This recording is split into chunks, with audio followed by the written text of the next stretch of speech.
Bonjour Laurent, bienvenue dans notre deuxième interview du petit bilan. Un petit mot pour commencer? Ça va. Très bien, bah écoute, tu nous devances sur la première question. Comment vas-tu? Fatigué, mais ça va. Je m'accroche, beaucoup de réunions, beaucoup de rendez-vous, mais pour le bien de la profession. 2019, nous avons de grands espoirs pour une évolution positive pour l'année 2019. Je pense qu'on est sur des bons rails. Mieux, je ne sais pas, c'est différent. C'est plus global, plus étendu, plus pointu et plus...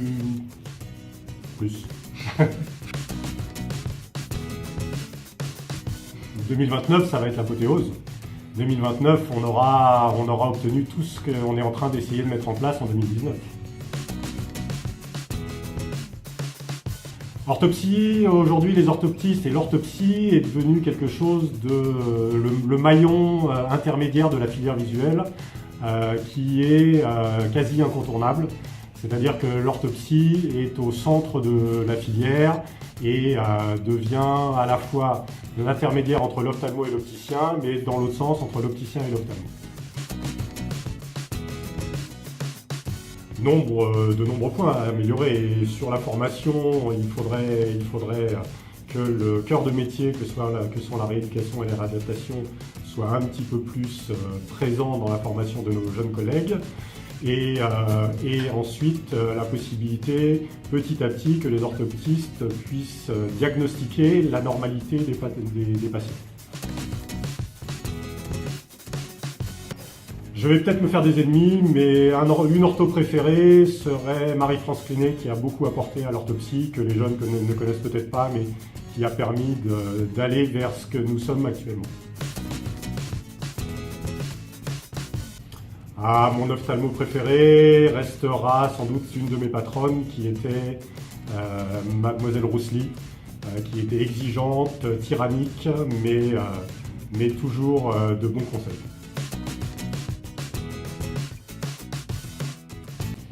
Ma plus grande fierté, elle est purement narcissique, elle est d'avoir surmonté ma timidité pour pouvoir parler avec nos interlocuteurs politiques, nos interlocuteurs ophtalmo, nos interlocuteurs parlementaires, ce qui n'était pas gagné d'avance chez moi. Tiens, il est simple, personne ne veut ma place, il y a trop de boulot.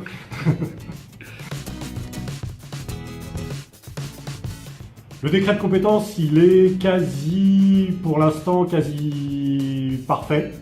Manquerait peut-être encore la possibilité de, comme je le disais, de diagnostiquer la normalité. Beaucoup de bien. Je pense que la télémédecine devrait nous apporter la possibilité d'être un petit peu plus en autonomie avec un contact à distance avec les ophtalmologistes, que ce soit par télémédecine ou que ce soit par télésoins si c'est avec d'autres professionnels paramédicaux. Par ici, c'est la seule. Ah, moi j'ai toujours été lion dans la cage, moi. Thierry Bourg est un partenaire que j'ai appris à découvrir petit à petit et avec qui on arrive à travailler. Bon élève, sage, mais j'aime bien mettre le pied là où ça perturbe un petit peu. À mon époque, il n'y avait pas de mémoire à Paris 6.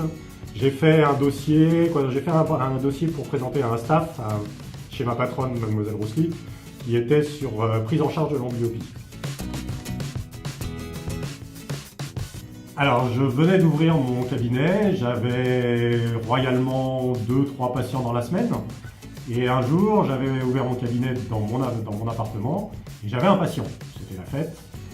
À ce moment-là, je fais rentrer mon patient et je gardais le chien de mon beau-frère qui était un husky. Et le chien, ne me voyant pas, rentre dans le cabinet, pose ses deux pattes sur les genoux de mon patient, le regarde droit dans les yeux, avec ses yeux de husky bien bleus. Et ben, j'ai jamais revu ce patient. merci pour tout, merci pour ta participation. Un petit mot pour la fin? Un petit mot pour la fin. Je pense que nous sommes une profession qui a déjà bien progressé, mais qui va encore bien progresser. Et il faut qu'on soit tous unis, quels que soient nos modes d'exercice, quelle que soit notre façon d'exercer, et qu'on soit tous homogènes autour des objectifs que nous nous fixons.